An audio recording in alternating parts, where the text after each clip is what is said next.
Welcome to Snoozecast, the podcast designed to help you fall asleep. Find us at snoozecast.com and now also on YouTube. While you are on our channel, be sure to hit the subscribe button. If you would like to get an email once a week with upcoming sleep stories and other news, subscribe to this newsletter at snoozecast.com. This episode is brought to you by Bookmaking in the Sporting Clubs. Tonight, we'll read the opening to The Adventure of Silver Blaze, a story found in the Memoirs of Sherlock Holmes, written by Sir Arthur Conan Doyle and published in 1892. The conclusion episode will air next. One of the most popular Sherlock Holmes short stories, Silver Blaze, focuses on the disappearance of the winning racehorse on the eve of an important race and on the apparent murder of its trainer. The tale is distinguished by its atmospheric setting, Victorian sporting milieu.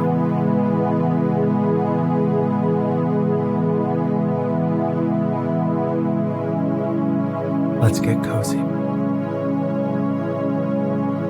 Close your eyes.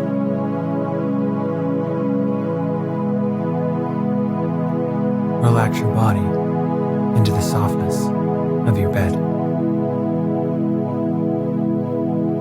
Now, take a few deep breaths.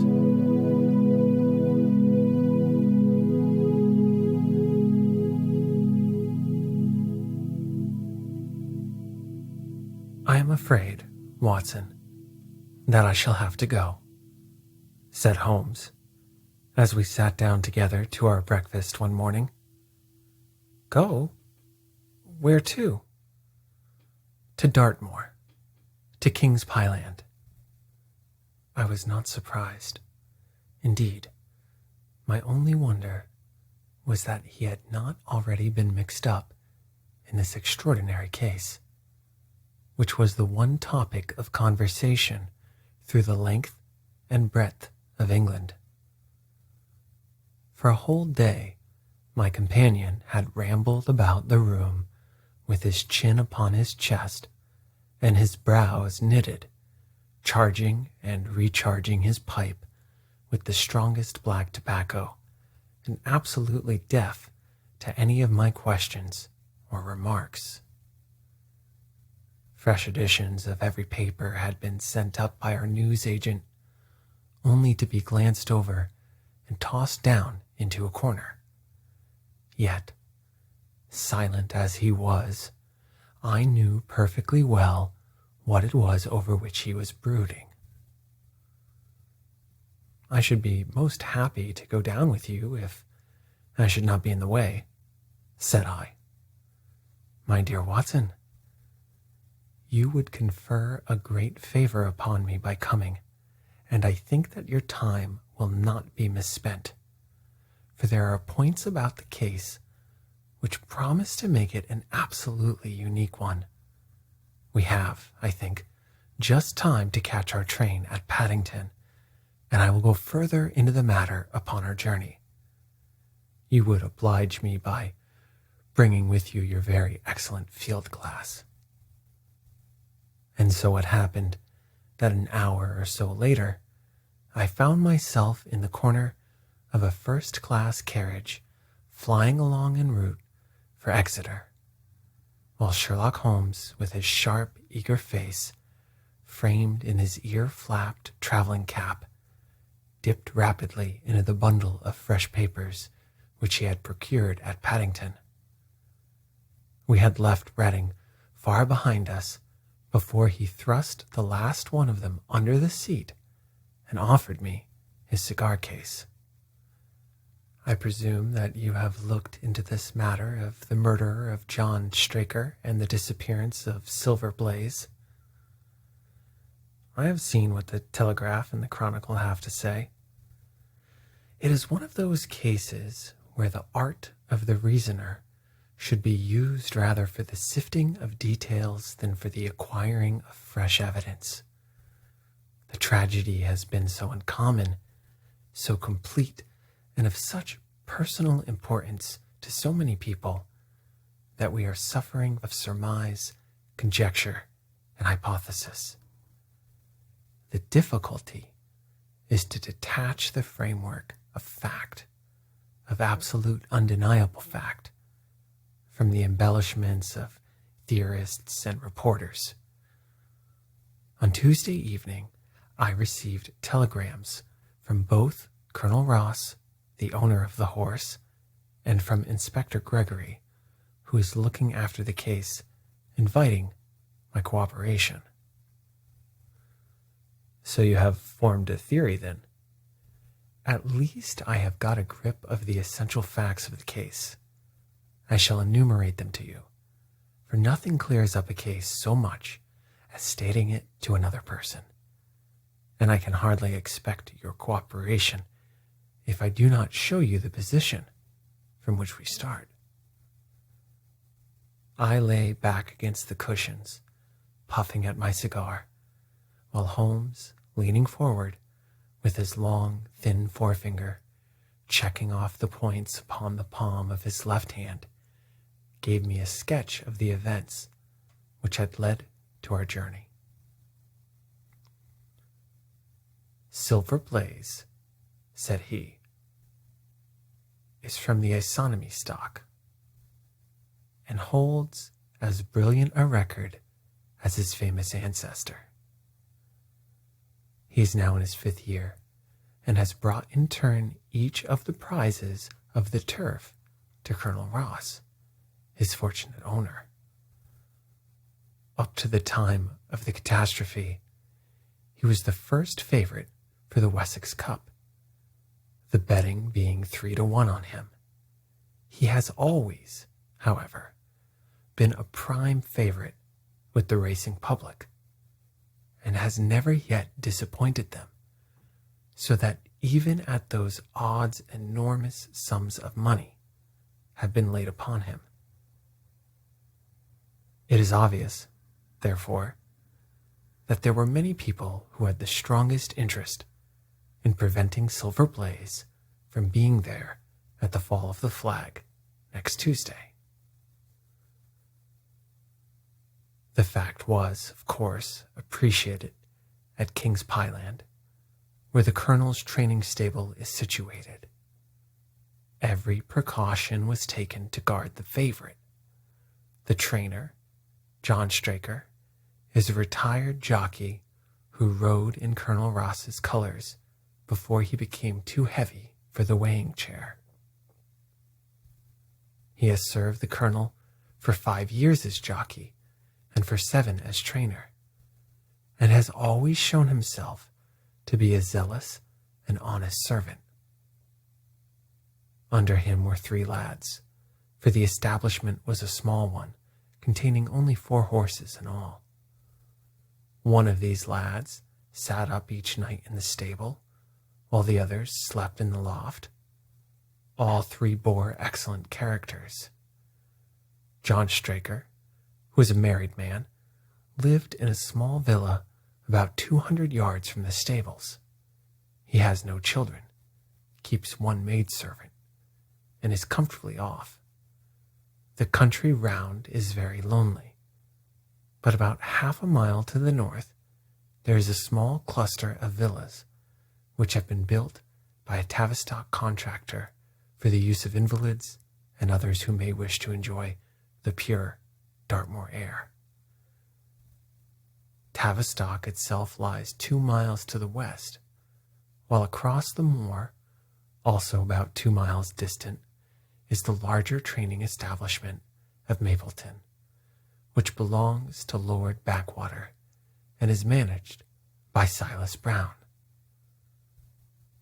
In every other direction, the moor is a complete wilderness, inhabited only by a few roaming gypsies.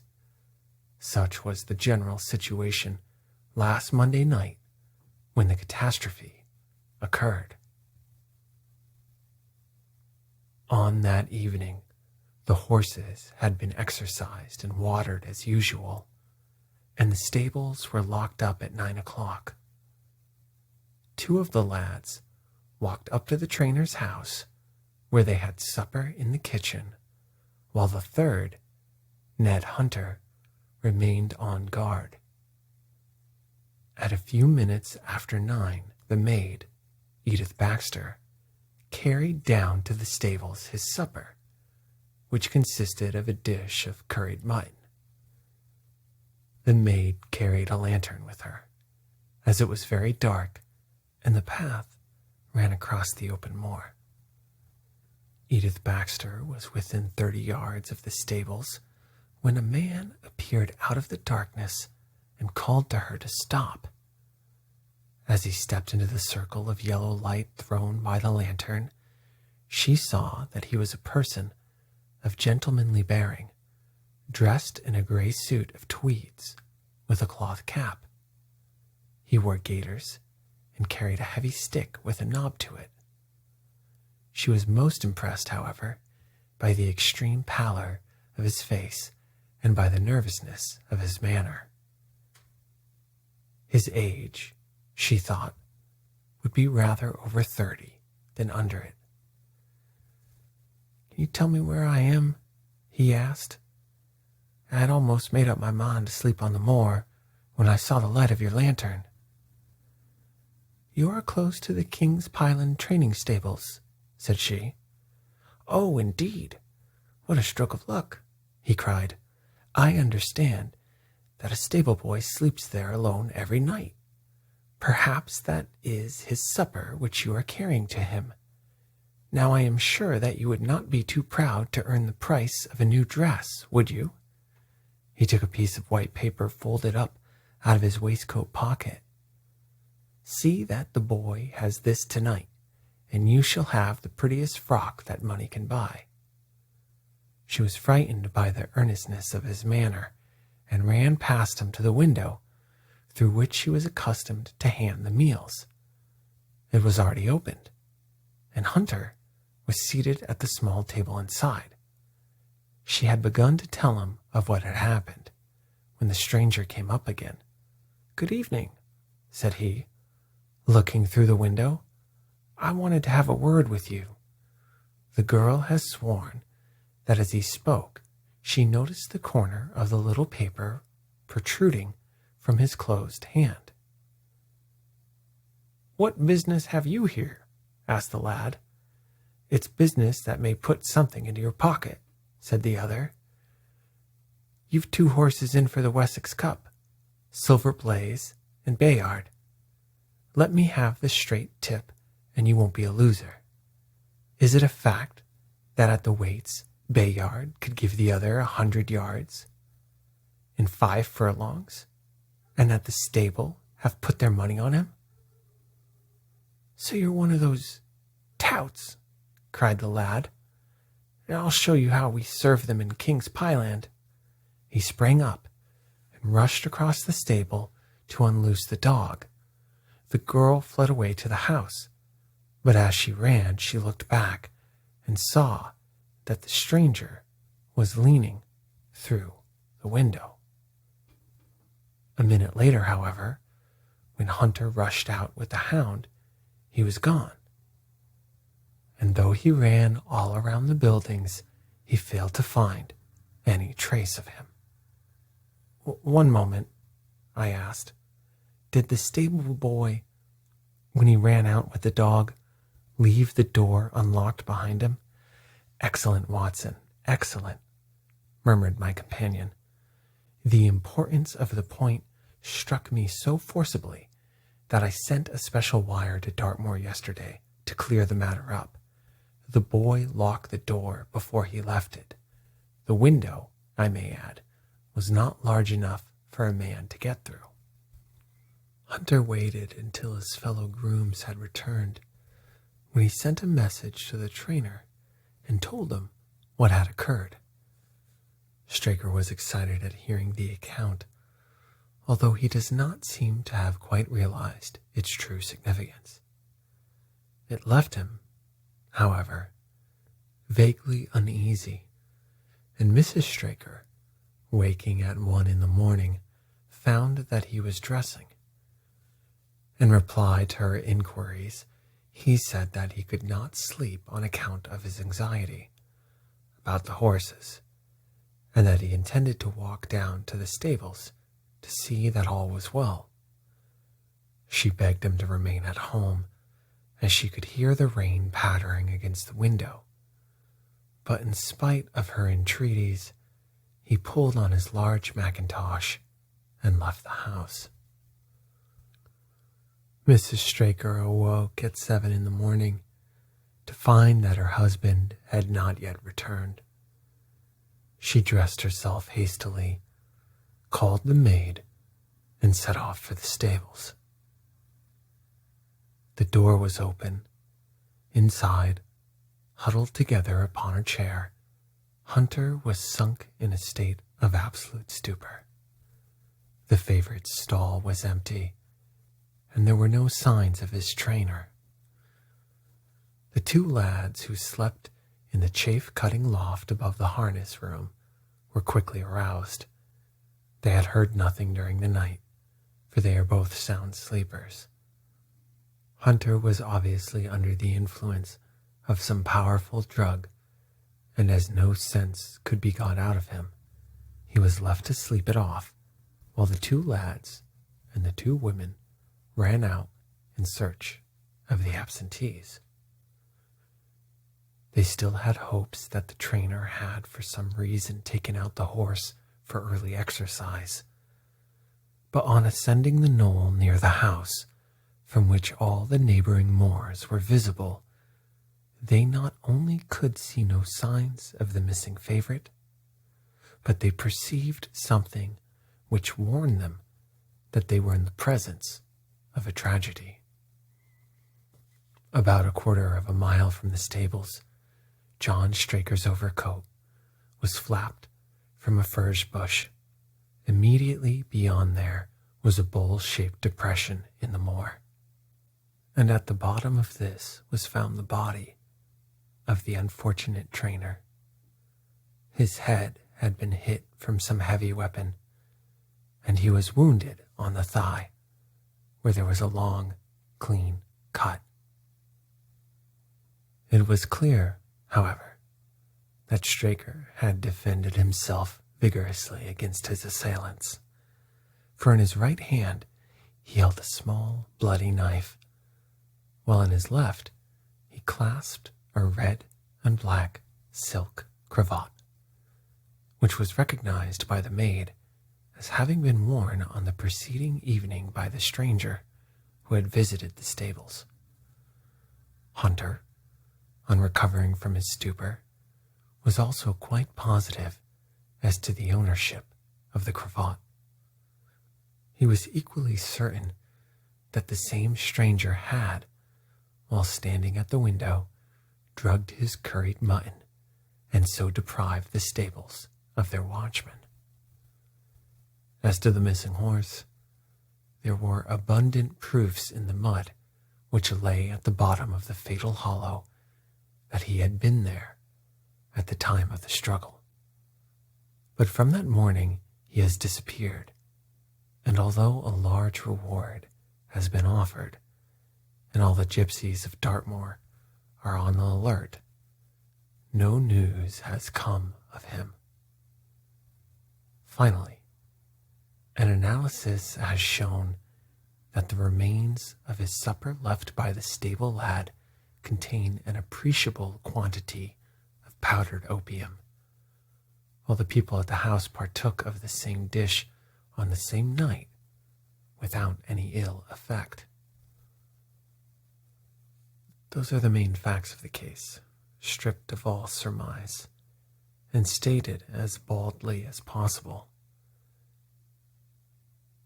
I shall now recapitulate what the police have done in the matter. Inspector Gregory, to whom the case has been committed, is an extremely competent officer. Were he but gifted with imagination, he might rise to great heights in his profession. On his arrival, he promptly found and arrested the man upon whom suspicion naturally rested.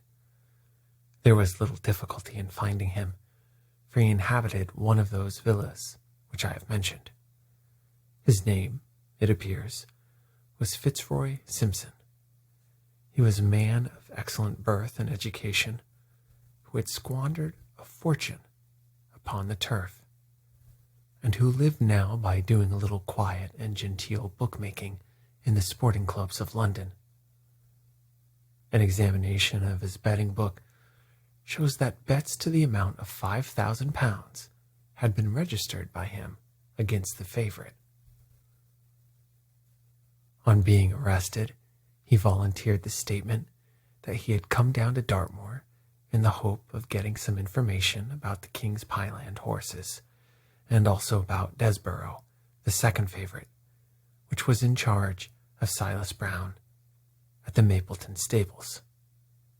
He did not attempt to deny that he had acted as described upon the evening before, but declared that he had no sinister designs and had simply wished to obtain first-hand information.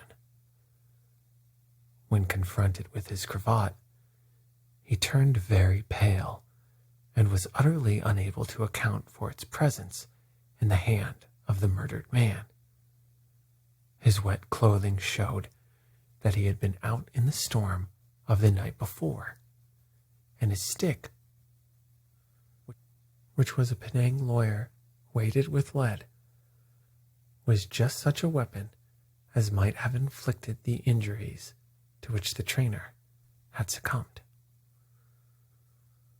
On the other hand, there was no wound upon his person, while the state of Straker's knife would show that one at least of his assailants must bear his mark upon him.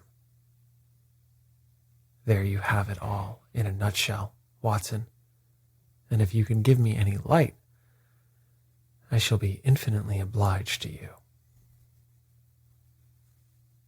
I had listened with the greatest interest to the statement which Holmes, with characteristic clearness, had laid before me. Though most of the facts were familiar to me, I had not sufficiently appreciated their relative importance, nor their connection to each other.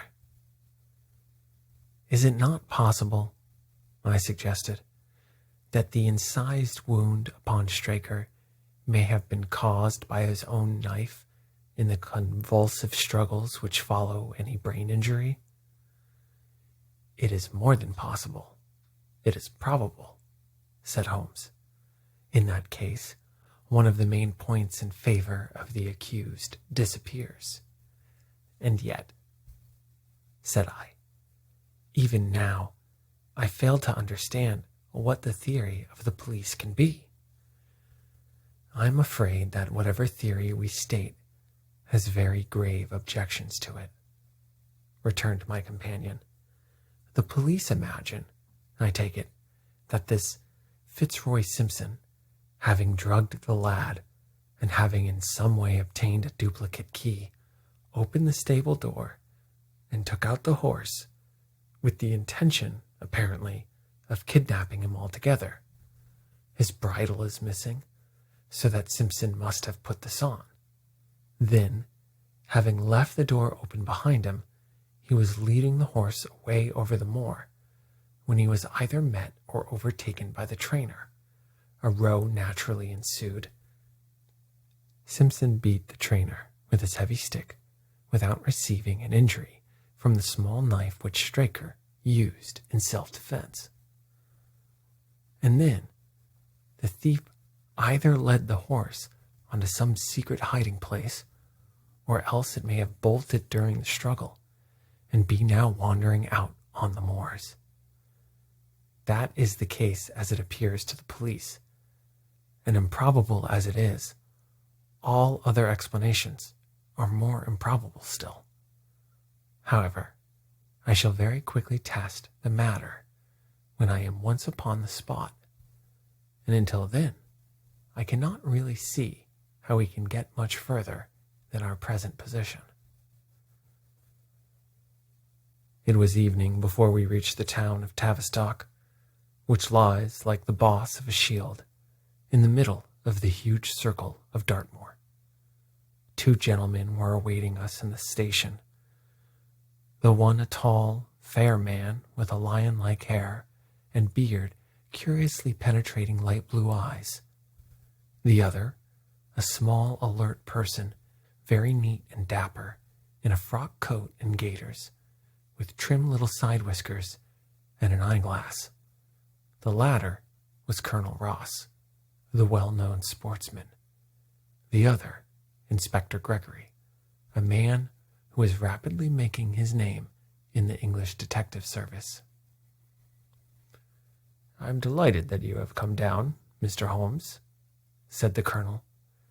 "The inspector here has done all that could possibly be suggested, but I wish to leave no stone unturned in trying to avenge poor Straker and in recovering my horse." "Have there been any fresh developments?" asked Holmes.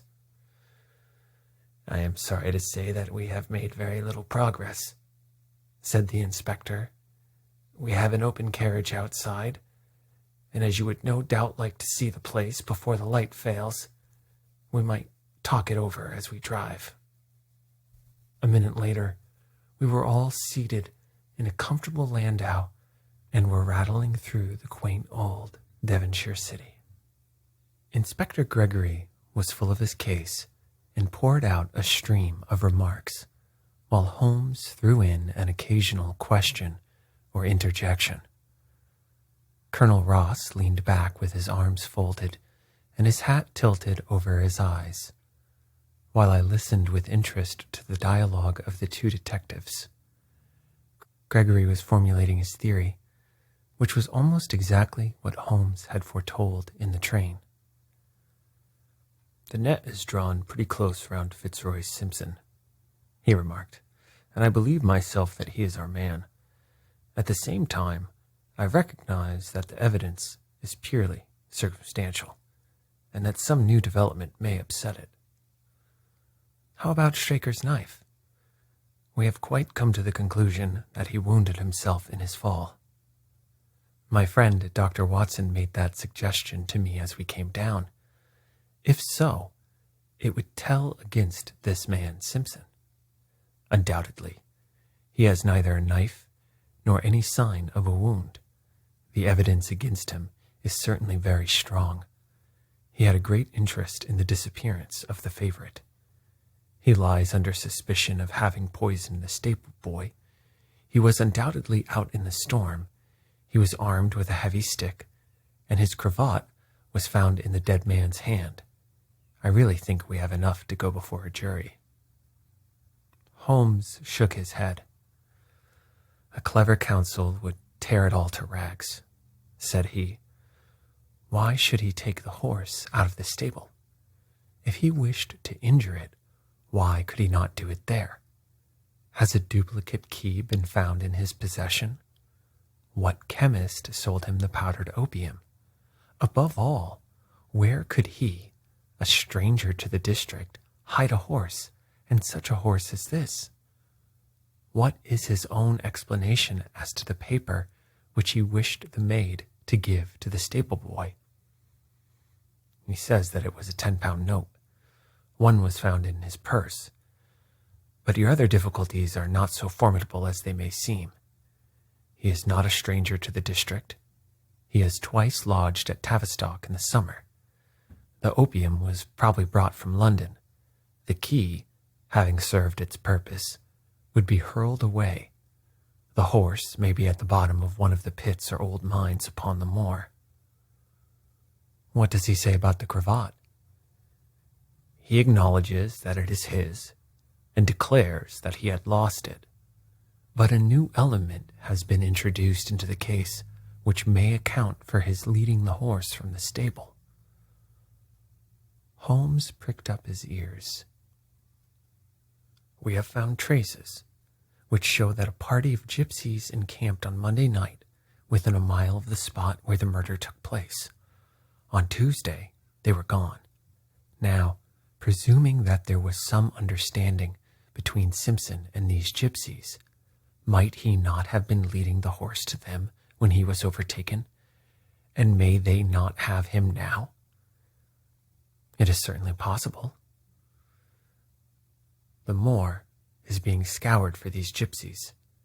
I have also examined every stable and outhouse in Tavistock, and for a radius of 10 miles. There is another training stable quite close, I understand. Yes, and that is a factor which we must certainly not neglect. As Desborough, their horse, was second in the betting, they had an interest in the disappearance of the favorite. Silas Brown, the trainer, is known to have had large bets upon the event, and he was no friend to poor Straker. We have, however, examined the stables, and there is nothing to connect him with the affair. And nothing to connect this man Simpson with the interests of the Mapleton stables. Nothing at all. Holmes leaned back in the carriage, and the conversation ceased. A few minutes later, our driver pulled up at a neat little red brick villa with overhanging eaves which stood by the road. Some distance off, across a paddock, lay a long gray-tiled outbuilding. In every other direction, the low curves of the moor, bronze-colored from the fading ferns, stretched away to the skyline, broken only by the steeples of Tavistock, and by a cluster of houses away to the westward, which marked the Mapleton stables. We all sprang out with the exception of Holmes, who continued to lean back with his eyes fixed upon the sky in front of him, entirely absorbed in his own thoughts. It was only when I touched his arm that he roused himself with a violent start and stepped out of the carriage. "Excuse me," said he, turning to Colonel Ross, who had looked at him in some surprise. "I was daydreaming." There was a gleam in his eyes and a suppressed excitement in his manner which convinced me, used as I was to his ways, that his hand was upon a clue, though I could not imagine where he had found it. "Perhaps you would prefer at once to go on to the scene of the crime, Mr. Holmes," said Gregory. "I think that I should prefer to stay here a little and go into one or two questions of detail. Straker was brought back here, I presume?" "Yes, he lies upstairs. The inquest is tomorrow." "Has he been in your service some years, Colonel Ross?" "I have always found him an excellent servant." "I presume that you made an inventory of what he had in his pockets at the time of his death, Inspector?" "I have the things themselves in the sitting room, if you would care to see them." "I should be very glad." We all filed into the front room and sat round the central table while the inspector unlocked a square tin box and laid a small heap of things before us. There was a silver watch with a gold chain, 5 sovereigns in gold, an aluminum pencil case, a few papers, and an ivory-handled knife with a very delicate, inflexible blade marked Weiss and Company, London. "This is a very singular knife," said Holmes, lifting it up and examining it minutely. "I presume, as I see bloodstains upon it, that it is the one which was found in the dead man's grasp. Watson, this knife is surely in your line." "It's what we call a cataract knife," said I. "I thought so. A very delicate blade devised for very delicate work. A strange thing for a man to carry with him upon a rough expedition, especially as it would not shut in his pocket." "The tip was guarded by a disc of cork which we found beside his body," said the inspector. "His wife tells us that the knife had lain upon the dressing table, and that he had picked it up as he left the room. It was a poor weapon, but perhaps the best that he could lay his hands on at the moment." "Very possible. How about these papers?" 3 of them are receipted hay dealers' accounts. One of them is a letter of instructions from Colonel Ross. This other is a milliner's account for £37.15, made out to William Derbyshire. Mrs. Straker tells us that Derbyshire was a friend of her husband's, and that occasionally his letters were addressed here. Madame Derbyshire had somewhat expensive tastes, remarked Holmes, glancing down the account. 22 guineas is rather heavy for a single costume. However, there appears to be nothing more to learn, and we may now go down to the scene of the crime. As we emerged from the sitting room, a woman, who had been waiting in the passage, took a step forward and laid her hand upon the inspector's sleeve. Her face was haggard and thin and eager, stamped with the print of recent horror. "Have you got them? Have you found them?" she panted. "No, Mrs. Straker, but Mr. Holmes here has come from London to help us, and we shall do all that is possible." "Surely I met you in Plymouth at a garden party some little time ago, Mrs. Straker?" said Holmes. "No, sir, you are mistaken." "Dear me, why, I could have sworn to it. You wore a costume of dove-colored silk with ostrich feather trimming." "I never had such a dress, sir," answered the lady. "Ah, that quite settles it," said Holmes, and with an apology, he followed the inspector outside. A short walk across the moor took us to the hollow in which the body had been found. At the brink of it was the furze bush upon which the coat had been hung. "There was no wind that night, I understand," said Holmes. "None, but very heavy rain."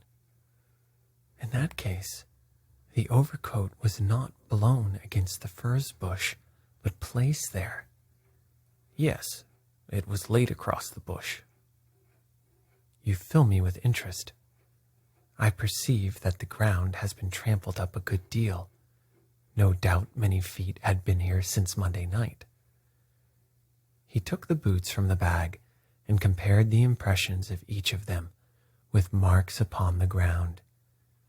Then he clambered up to the rim of the hollow and crawled about among the ferns and bushes. "I am afraid that there are no more tracks," said the inspector. "I have examined the ground very carefully for 100 yards in each direction." "Indeed," said Holmes, rising, "I should not have the impertinence to do it against after what you say, but I should like to take a little walk over to the moor before it gets dark, that I may know my ground tomorrow. And I think that I shall put this horseshoe into my pocket for luck." Colonel Ross, who had shown some signs of impatience at my companion's quiet and systematic method of work, glanced at his watch. "I wish you would come back with me, Inspector," said he. "There are several points on which I should like your advice, and especially as to whether we do not owe it to the public to remove our horse's name from the entries for the cup." "Certainly not," cried Holmes, with decision. "I should let the name stand."